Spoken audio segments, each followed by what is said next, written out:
Hello বন্ধুরা, সবাই কেমন আছেন? আজকে আপনাদেরকে দেখাবো লেবুর আচার কীরকম করে তৈরি করতে হয়। তো প্রথমে লেবুগুলাকে ভালো করে ধুয়ে নিতে হবে। ধুয়ে নেওয়ার পর এগুলোকে ভালো করে জলগুলোকে মুছে নিতে হবে, কেননা জল থাকলে এগুলা তো একটু খারাপ হওয়ার সম্ভাবনা আছে, যেহেতু এটা আমি রেখে খাবো সেই জন্য। তো এগুলা পরিমাণ মতন কুচি কুচি করে কেটে নিয়ে মাঝের অংশটা বাদ দিয়ে বীজগুলা ফেলে দিতে হবে। তারপরে কুচি কুচি করে পরিমাণ মতন কেটে নিয়ে তারপরে এর সঙ্গে আমি আরও কিছু মিশাবো, যেমন কাঁচা পাকা লঙ্কা, কিছু গোটা লঙ্কাও দিয়ে দেবো এর সাথে।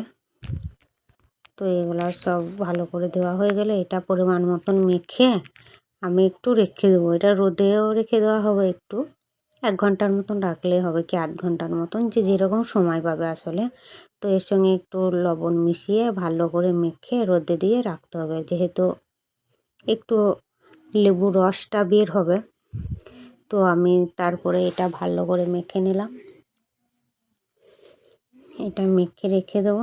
তারপরে একটু একটা কড়াই নিয়ে নিলাম, তাতে সর্ষের তেল আর কিছুটা 5 ফোড়ন,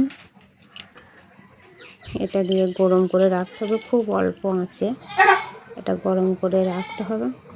রেখে দেওয়ার পর এর সঙ্গে আছে কিছু কালো সর্ষে, সাদা সর্ষে, মৌরি, এইসব পরিমাণ মতন জিনিস। এটা মধু মধু করে ভেজে তারপরে বেটে নিয়েছি আমি। পারলে মিক্সিতে গুঁড়ো করে নেওয়া যাবে, কিন্তু একটু গোটা গোটা রাখতে হবে। আমি আর কটা কাঁচা লঙ্কা দিয়ে দিলাম। তারপরে এটা খুব সুন্দর মতন মাখতে হবে। এটা যতক্ষণ না সুন্দর মতন মাখা হয় এটা মেখে যেতেই হবে। যেহেতু আমি হাত দিয়ে ভালো পারবো সেই জন্য আমি হাত দিয়ে মেখে নিচ্ছি। কেউ চামচ দিয়েও মেখে নিতে পারে, কিন্তু একটু কাটাকুটো থাকলে হাতটা জ্বালা করবে। আমি একটা বয়াম নিয়ে নিলাম। তারপরে এটা লেবু, লঙ্কা, গাজরগুলো ঢুকিয়ে দিচ্ছি। এটা ভালো মতন দিয়ে একটু ভালো ভরে নিতে হবে। তারপরে মাঝে মাঝে হেঁচে কতটা রস বের হয়েছে লেবুর, বেশ অনেকটাই হয়েছে।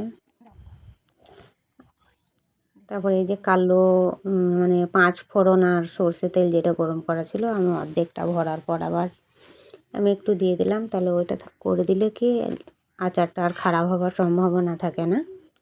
তো আমি একটু টিপে টিপে নিলাম।